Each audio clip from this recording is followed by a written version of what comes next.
Tony Lopez, and you're in another episode of BizNews. My co-host, Beth Lee, is still out of town. And tonight, we have for our guest one of the most exciting professional firms in the country, led by the Vice Chairman, Noel Bonoan. He's a lawyer and head of the advisory of R.G. Tax Advice of R.G. Manabat and Company. Today, one of the leading professional services firm in the country. And with him is Henry Antonio.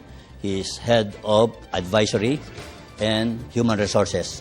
PPC, People, Performance and Culture. People, Performance and Culture. I just like to condense that to human resources. Yeah.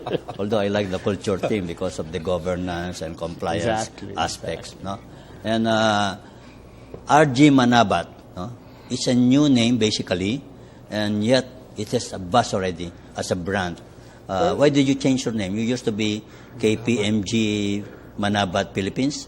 Well, our immediately preceding name was Manabat San Agustin and Company. Yeah. And we're a full member firm of KPMG International, which is called one of the big four auditing firms in the world. Now, going back to your question of why we changed our name, Mr. San Agustin retired, and to make sure that we don't have any independence issues, we decided we'll name it after our chairman, R.G. Manabat. But the Manabat name is very strong in the accounting industry, and we're very confident that we will continue to grow as a very strong firm. R.G. Manabat used to be the general accountant of Securities Exchange Commission. Yes, Mr. Roberto Manabat used to be the Auditor General of the Securities Exchange Commission when that position was first created. So he also was he retired as a partner in one of the biggest accounting firms as well. So very strong experience in the private sector as well as very wide network within government. So R.G. Manabat and Company, can you tell us where it is in the frame of things? Well, I think one good standard of measuring your place in the auditing community in the Philippines is how many of the top 1,000 companies do you audit? And clearly we are the second. We have the second largest client base within the top 1,000, and notwithstanding that we are one of the younger firms. So younger but deep in experience. Deep and long experience. You have to have a wide and you have to have a track record, credibility, expertise, and experience to be able to be one of the top two among the top 1,000 companies. You have to be the best among the best to be in that tier. And it doesn't come very easy. Obviously, we have to make a lot of investments in our people. We have to keep retraining our people. We have to hire the best people.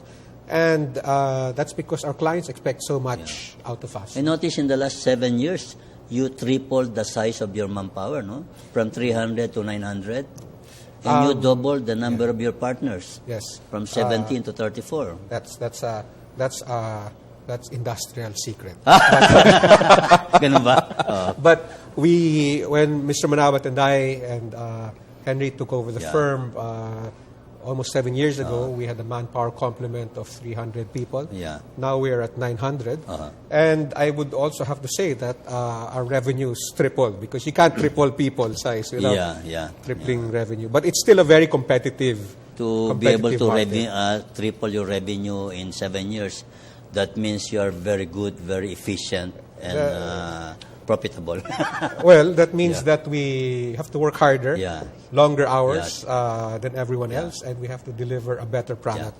See, Henry, he's purely American educated, no? Well, just for college, after college and post-college. You went to Wharton? I went to the University of San Diego for my collegiate, and then to Wharton. You know, University of San Diego, that's part of the California No, I went to the other school, which is the private school. That's a better school. Well, it's a more expensive school. I don't know if it's better. Then afterwards, you went to University of Pennsylvania, Wharton, School of Finance. So you're CPA and financial wizard. Well, I don't know if I'm a wizard, but I am a US CPA. No. So we're you more as like CPA salesman here you more as than CPA, anything you can else. also practice here?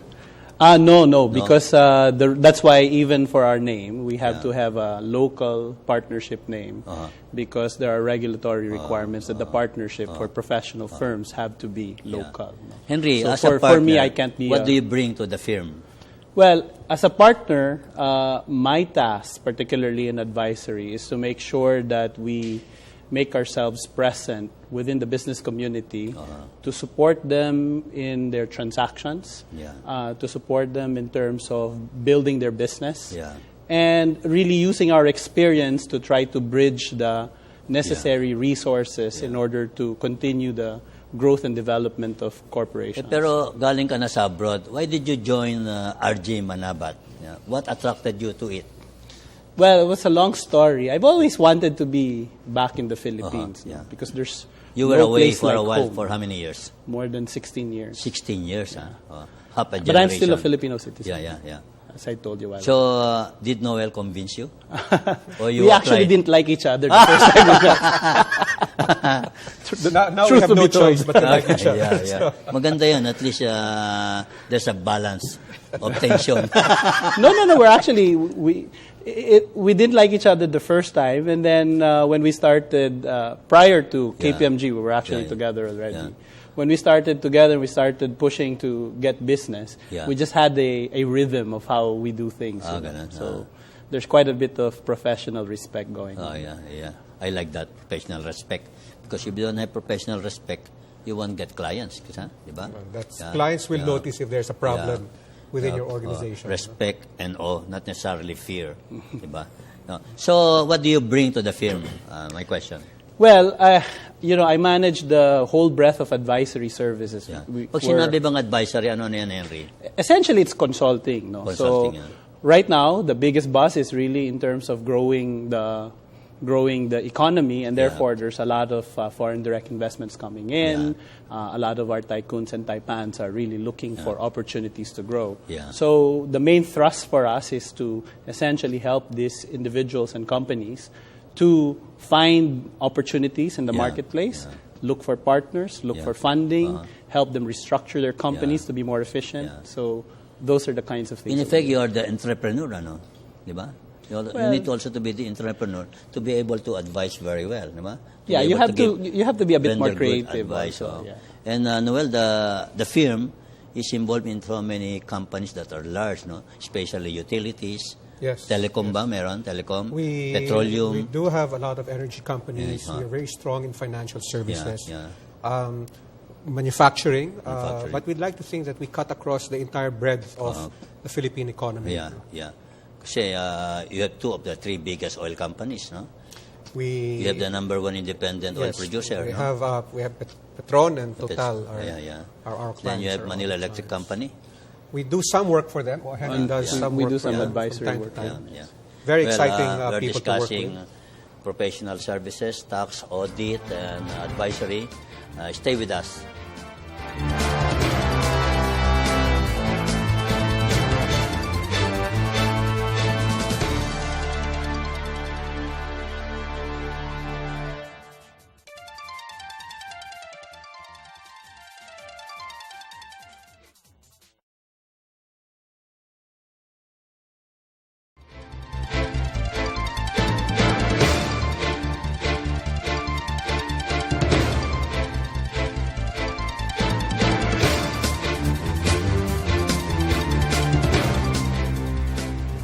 You are back with BizNews. Our guest is Noel Bonoan, the Vice Chairman of R.G. Manabat and Company, and Henry Antonio, the Head of Advisory and People, Performance and Culture.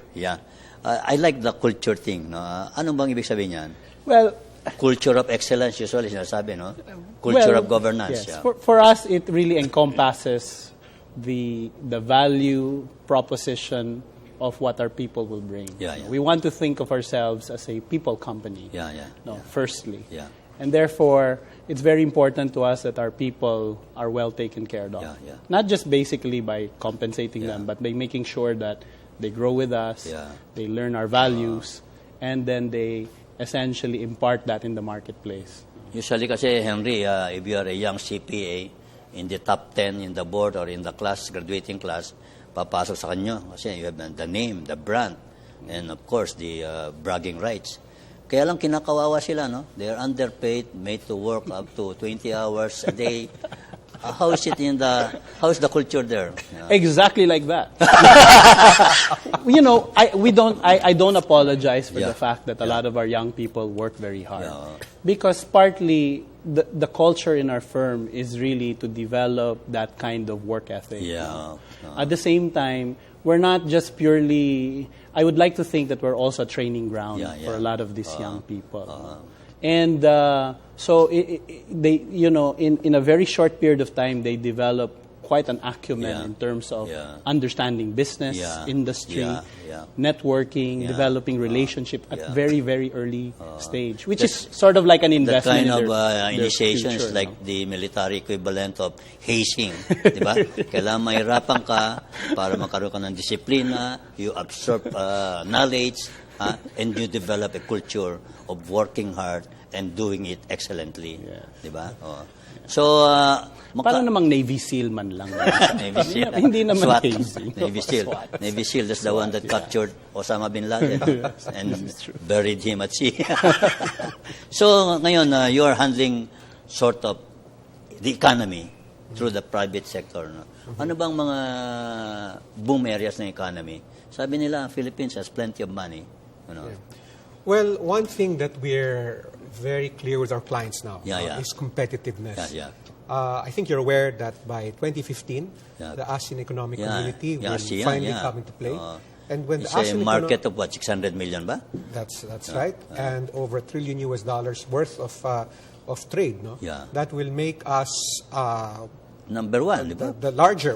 They'll make us a larger economy as a block than US or China. Than India or China. Ilan trillion yan? I think you're talking about $1 trillion US. 1 trillion kasi pala 12 trillion ng US. China is what? 5 trillion or 4 trillion? So you're looking at a very important trading block. But what ASEAN Economic Community will force people to do is to be more competitive. And so Philippine companies, if they really want to be able to play within that space, we have to be more efficient. We have to be we have to know how to do things better. So how do you help them be that? Okay. Well, for example, I can talk easily on the tax tax side because I also head tax. You're talking about trade that has intra-border trade, and you're talking about duties, taxes. You have to be able to know where to set up. For example, our manufacturing clients, we help them set up or design their systems such that their supply chain is set up in the proper locations where you get the lowest possible. So bagay KPMG is in 155 countries ba? In over 140 countries. And you are all in the ASEAN countries. We're in all the ASEAN countries and including Myanmar. And we just opened an office in Myanmar. Myanmar. So going back to your question, we help them plan how to move around, where, for example, you can get the most efficient pool of labor, where you can get the most efficient pool of supplies. No? The idea is that with every country now being integrated part of ASEAN, Philippine companies have to have a presence in strategic areas there. They have to have a presence. Well, what ASEAN Economic Community does is that it will give you, the Philippine companies, the opportunity to actually do business in a much more efficient way outside of the Philippines because of lower tariffs. Many Philippine companies are not aware that they can treat Thailand like Cebu or Davao, no? Yes, but you're correct. There's no borders, no? You have to be aware of that. And second, it's not just a matter of obviously setting up there. There are a number of regulations, local laws that you have to be aware of. Yun ay ipoprovide nyo. And that is where, as a strong local firm and as part of an international affiliation, we provide our clients. So, halimbawa ko, San Miguel, I go to Malaysia because I acquired the... Malaysia. San Miguel has Petron. ExxonMobil. I acquired the ExxonMobil, the refinery and the retailing stations. No? That's right. So, papasok kayo doon, sabihin nyo ako ng mga loopholes to watch out for. We can help. Well, not naman yung loopholes. We don't like calling loopholes. You can help maximize. Efficiencies. Optimize. We call them efficiencies, which are legal. And clearly which our clients should know about. Yeah, like Gokongwei Group, it's in Singapore, di ba? They are in one of the 2 biggest banks there, and they are also in malls in Singapore. Kayo ba ang niretain nila? Right now, I'm not aware. We do a number of deals. Unfortunately, sometimes we're. Then in Thailand, many of our food companies are going to Thailand, no? Yes. That's right. No, and AEC is also about, I think the one thing that we need to work on now, which I think our firm, I'm happy to say that our firm is in the forefront of it, is to really help also in terms of pushing for improved regulation in our country.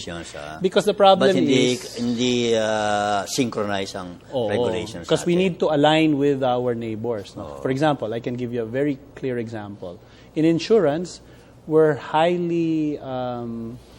the regulatory framework is highly punitive to local companies if they have to compete with companies in Singapore and Hong Kong. Kasi ang mangyayari nun halimbawa you want a 2 million, 5 million peso insurance, and you can get it in an insurance company here for, let's say... 2% premium, di ba? 100,000 pesos a year. Pero you could buy it in Singapore for 60,000 pesos. Where will you buy? Diba? Those are the issues. So we need to somewhat price difference because align. Of the regulatory structure. Premium taxes or the way we're structuring the, when we tax a particular product. No? So that's one area. And particularly in the financial services, whether you look at insurance, our banking regulations, or the way that we manage securities within our exchanges, there's a lot of alignment that needs to happen. Banking regulations, kala ko we are above average or at par with the best. Well, we are among the most Basel III compliant banks, di ba? The Philippines is definitely moving towards Basel III, and I can tell you that a lot of banks are very focused in terms of identifying areas where they could manage risk properly. Kaya lang, there are a lot of other things. So, for example, how is a mutual fund tax in the Philippines, which is versus our... We'll hear more about that and how to maximize opportunities in ASEAN after a few brief reminders. Stay with us. This is BizNews.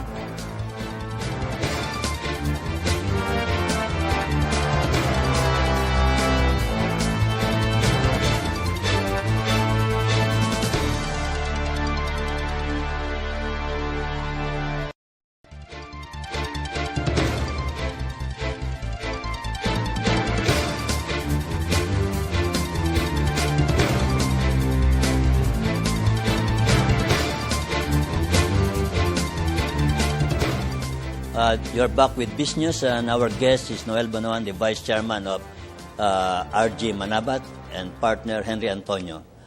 We were talking about IPO, stock market, the vitality of our stock exchange. Noel?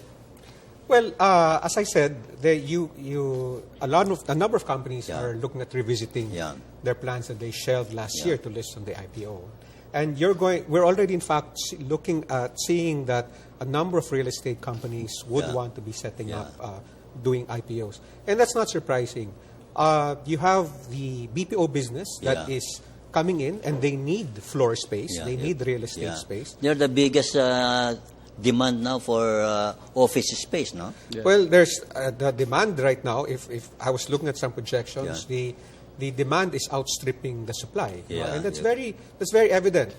Because the demand is growing twice the supply, no? Yes, that's right. Well, I don't know about twice the supply, but I do know that the supply is quite tight, and that in fact in Makati, very few vacancy. I think not more than 5%. No? Well, from my understanding of talking with real estate companies, is that in Makati alone, you're not the major projects that are going up to fill demand will still come up in 2016, 2017. 2016, so it's a time lag. At the earliest. So, and these are some of the major players. No? So right now they're already getting pre-commitment leases.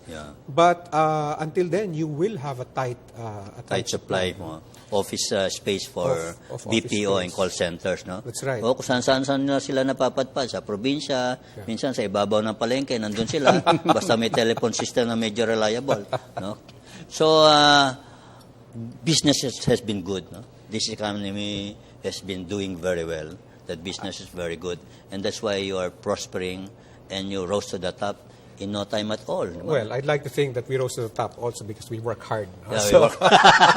Kasi that's also what the other... We work hard and we try to make the right decisions. And you're in the area of the economy called services. Yes. It is now about, 60% of GDP ang services, no? Roughly. That means those shows you how professional our Filipino managerial class is, no? It's in this kind of service you have to be, it's very intellectual. It's an intellectual service. Yeah, it's an intellectual So service. you do have to have the right people. You have to get them from the right schools. But even after you get them from the right schools, you still have to train them. Yeah, No? it's a service for thinkers, no? It's a service by thinkers, no? Mind. And Filipinos, we like to think knowledge. a lot. No? It's a knowledge industry, no? We're very good in giving advice. Yeah, very good. But very bad in execution, no? Yeah. But your companies, your clients are long-standing companies. Oh, yes. Many of them have a century of presence in the Philippines, diba? Yes. San Miguel, 1890. Meralco, since the turn of the century. But we do like working with new, exciting companies also. Yeah. No? You see the property companies, no? Yes. Because the property companies, the owners are potential multi-billionaires. 8990 listed. That's right. And the three partners easily have 8 billion pesos worth each. Diba? I make it a point. Pro Friends is coming into the picture. That's right. And it's going to be almost as big as the billiard company, no? I make the point, Henry and I make it a point that we always touch base with people who are not in the limelight, but we see as having a lot of future. You know? Because these are the companies, these are the entrepreneurs. Entrepreneurs who are emerging, the future Henry Sis and Gokong Ways of this country. It's very exciting to just sit down with them and talk with them. Not even sell our services, just to hear them because they have very exciting and interesting stories. So, swerte yung mga emerging entrepreneurs na yun kasi nung panahon ni Henry C. Gokong Wei, walang pumapansin sa kanila. I remember Gokong Wei telling me he had to wait for several hours to see the bank loan officer. In fact, right now, one of the things we're doing in advisory is we're going out of Manila. You are now every in region. Subic, Bacolod, Cebu. We have a small office in Subic. Our next biggest office is in Cebu. Cebu, yeah. We also have a presence in Bacolod and Iloilo. We're going out of the Manila area, looking for a lot of these entrepreneurs. Because I think one of the ways that we can sustain our growth is really to provide opportunities for these smaller players to be able to get to have access to professional advice. And then be able to meet and link up with yung mga relationship taga Bacolod, large companies. Iloilo, Cebu, Subic. Isipin nila, ang lulusubin nila hindi lang Manila. Lulusubin dapat nila Singapore, KL, Bangkok, even Brunei or Cambodia. No, that's what we're telling them. That especially that again we go back to the ASEAN economic community. They have to start preparing to be competitive because they don't want to all their hard work to go to waste.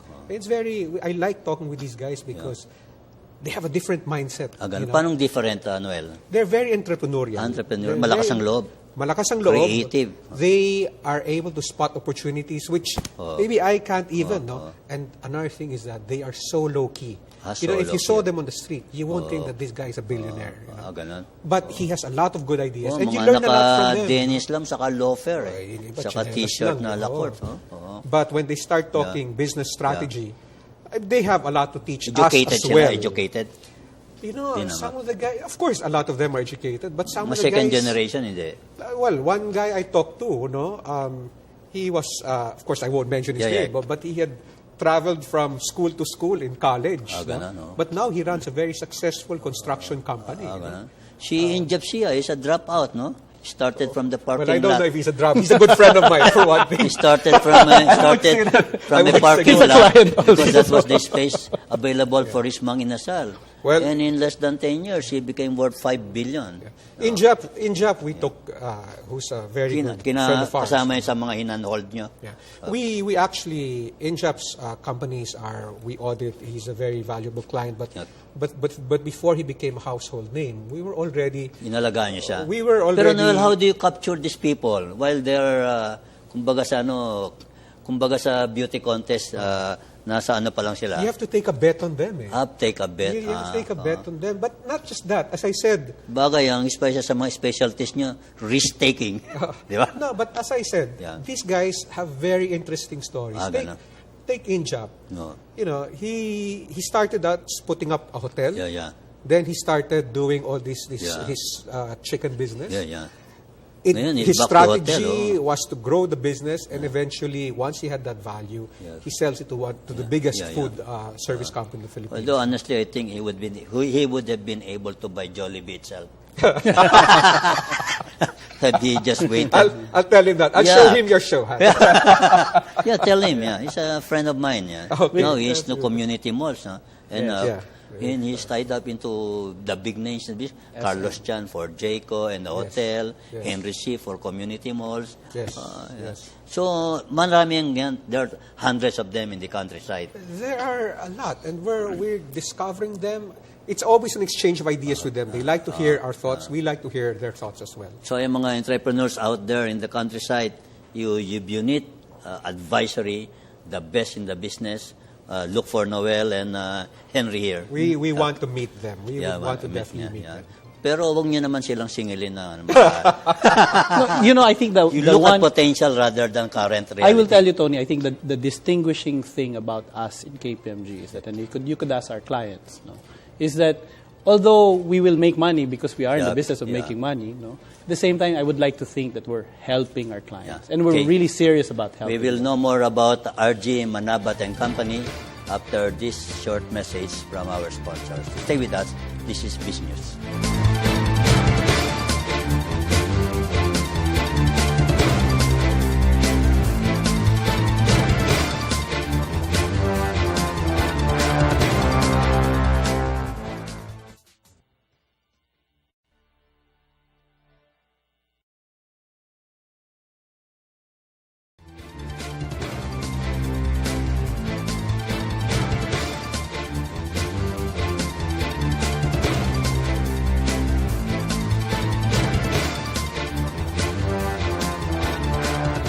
We are back with BizNews, and we are talking to Noel Bonoan, the Vice Chairman of R.G. Manabat and Company, and partner of R.G. Manabat, Henry Antonio. He was discussing how you can optimize the various regulations in ASEAN with integration in 2015. Henry? Well, I don't know if I know how to optimize, but at least I think we should optimize. Harmonize. So those are the type of things that we need to do in preparation for 2016. Looking at, for example, how competitive will we be relative to our neighbors in specific sectors. One big sector obviously is being financial services. In what area are we most competitive? Well, right now, the first thing that will come to my mind is outsourcing. Outsourcing. Outsourcing, the Philippines. Backdoor operations, ganyan ba yan? Yes. Accounting, diba? Accounting. Medical transcription. Exactly. Pati artwork.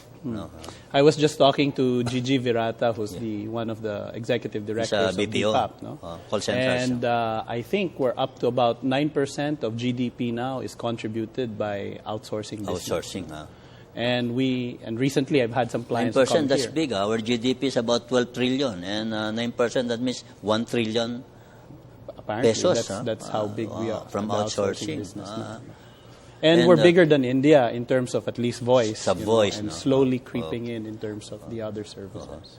And thanks to companies like R.G. Manabat. Kasi kayo yung, pag sinabing backdoor, accounting, processes, sa'yo yun, expertise nyo, no? Well, we try to be very relevant in some of the most critical sectors of the economy. And you was mentioning earlier, you mentioned earlier financial services. We are advising a number of the large financial institutions on how to be more competitive, what framework they should be adopting so that when as an economic community kicks in, how do they get their financial products out not just to the Philippine market but to the Asian market? You mean our Philippine banks can now sell insurance in Bangkok, Kuala Lumpur, Singapore? That is the end goal, and depending on how the regulations pan out. But one example is that we work very closely with the Philippine dealing system. And the Philippine dealing system is the bond exchange platform here in the Philippines. May volume ba dyan? Oh, there's quite a bit of volume. It has Foreign currency denominated ba yung mga instruments? Well, right now they're working towards foreign currency denominated instruments. And the question is, once the ASEAN Economic Community opens up, how are you able to sell Philippine bonds to a Thai, to an individual Thai investor, Singaporean investor, to make sure also that there are no frictional costs, or frictional costs are minimized. And frictional costs are lagay, ganyan? Taxes. Taxes. Ikaw nagsabi nun. The frictional cost is, syempre, they're in Thailand. They have to buy here in the Philippines, no? And then you have to transfer and settle. Siguro, Philippine IOUs should be very attractive, no? We are investment grade from 4 credit rating agencies, di ba? Oh, yeah. S&P, Moody's, Fitch, and Japan. No? I mean, this government's done a very good job of upgrading, taking care of the economy. And that's why you also see, like, even if you go as far back as just 2005 and compare that to now, you have listings of San Miguel, Ayala, buying, essentially listing their bonds directly into the marketplace. No? Bonds is still one of the cheapest ways of raising capital, hindi naman. Well, now in a very favorable interest rate environment. Yes. Bonds, You're seeing of course, still the traditional is the stock market, IPO. Specialty niyo yan, no? How do you help there? Well, we do. How many IPOs did you generate? Henry just helped listing one IPO. We've actually finished two. One we in were what the area? lead. One is in logistics, the other one's in finance. Logistics? Logistics, yes. You mean delivery or handling supplies, kanyan? Shipping. Shipping, So you could figure which one it is. The other one is in finance, and we're working on the third one right now. Anong field naman yan? Real estate. So our stock market is still very attractive? Oh, yeah. Yes. Because last year we did not gain much, no? Unlike the previous year, we gained about 34%. Yes, but it's always up and down. It has its ups and downs. Yeah. But last year we were talking with a number of companies that wanted to list. No? Yeah. They put their plans on hold after the global stock market meltdown. No? Yeah. But now they're again revisiting their plans, and we're actually helping bring them to the market. Siguro ngayon mas stable ang stock market natin kasi yung mga speculators, yung mga fly-by-night portfolio investors are out. Kung to use the stock market lingua, they were shaken out, di ba?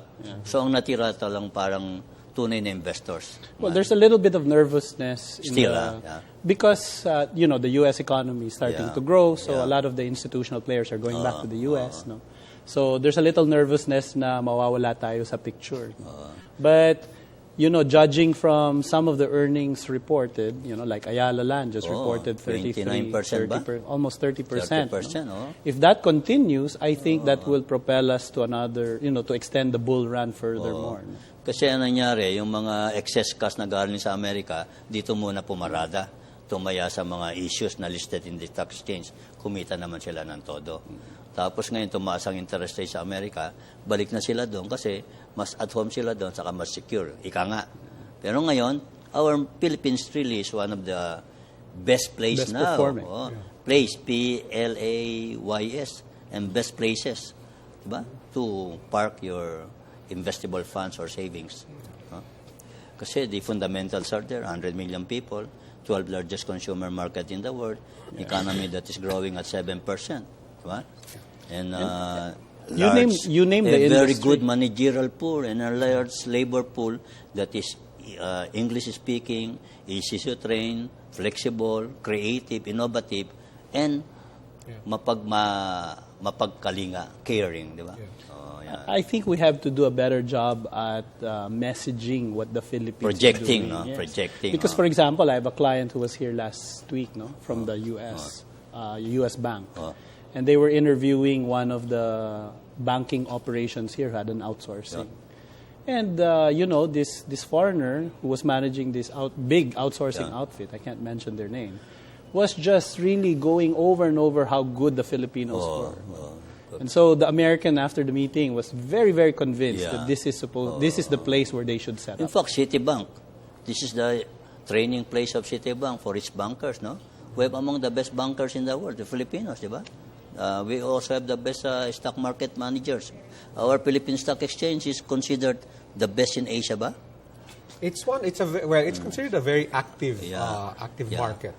Although the volume and the depth of this thing is very thin, no? Very thin. Is still small, but this year we're already talking to several real estate companies that do want to set up. They put their plans on hold, as I said, but they're looking again at reviving those plans. No? Okay, we'll talk about the stock market and how to make money out of it in our next segment. Stay with us after an important announcement.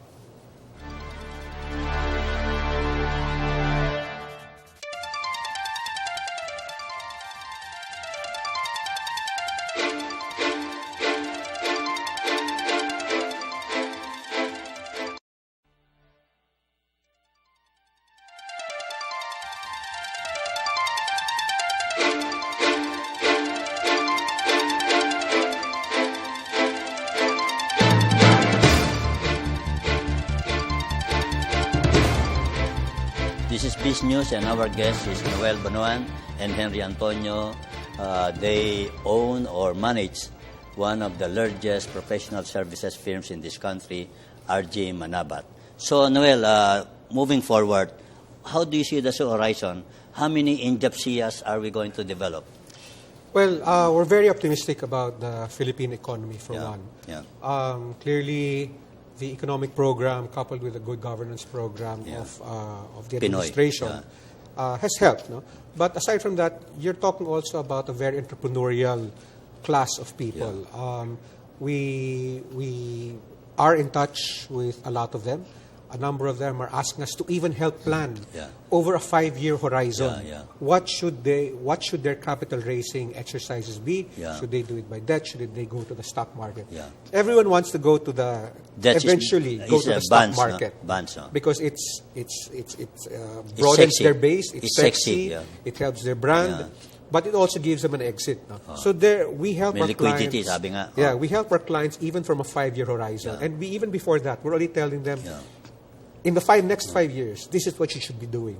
Fix up your governance, fix up your tax compliance, fix up your system so that they're efficient, build up your brand so that it has value, and then list on the stock market. Napansin ko yung one of the biggest problems of startups, accounting, finance, di ba? Usually, there's no expertise there. Usually, wala siyang accountant. Ang accounting niya nasa utak lang niya and pad paper or notebook. How do you help in that regard? Well, again, that's a good question. No? For clients who are transitioning from a very entrepreneurial model to a more corporate setup, we help them by going back through their accounting records and help them reconstruct their financial statements. No? Because so kailangan gagawa na sila ng ledger. Maski na notes lang. Yeah, I mean, whatever, we look at all their past transactions. No? But aside from that, when you list on the stock exchange, not only do you have to have a good story, you also have to be able to tell the public, I have good advisors. I have good advisors. Kayo yun, And then my advisors help me do this, fix up governance, fix up my regulatory compliance, make sure I'm compliant in paying my taxes. All of those, no? So I think that's the value. Sabi nila, mahal daw mag-IPO. Usually, you spend 5 million, ganyan. It's definitely not a cheap Gawa ka exercise. prospectus, ganyan. It's not a cheap. Tapos, reconstruct mo lahat backwards ang accounting mo, certify mo. And we also help, in fact, in making the prospectus, Henry. There are ways to capital raise naman. Before you get to the stock market. Doon ka muna sa bangko mo. Loan. After ng loan, a little bit sexy, magsisyndicate ka ng konti. Then maybe private equity. There are ways of getting capital. And I think that's the one thing that we need to get out there. No? There's a lot of companies there that are, at the 100 to 500 million peso range. No? Bagay, the stock market still the cheapest way to raise capital. Kasi wala siyang price, di ba? Unlike a loan, may interest, 7, 8, 12%. Sa capital, you're borrowing other people's money, but you don't guarantee to pay him any interest, di ba? Except your net income. But there's also other ways. Now, Sandy was saying private equity, you have hedge funds. And you have a lot of these financial outfits looking for, coming to the Philippines and looking for outlets for their own capital. Well, thank you very much, Noel Bonoan, the Vice Chairman of R.G. Manabat, Henry Antonio, partner and in charge of Human Resources, PPC, People, Performance, and Culture. They have been our guests for tonight. Please continue watching BizNews every Monday at 7 p.m. and every Thursday at 8 p.m. on this channel. This is Tony Lopez saying goodbye and good night.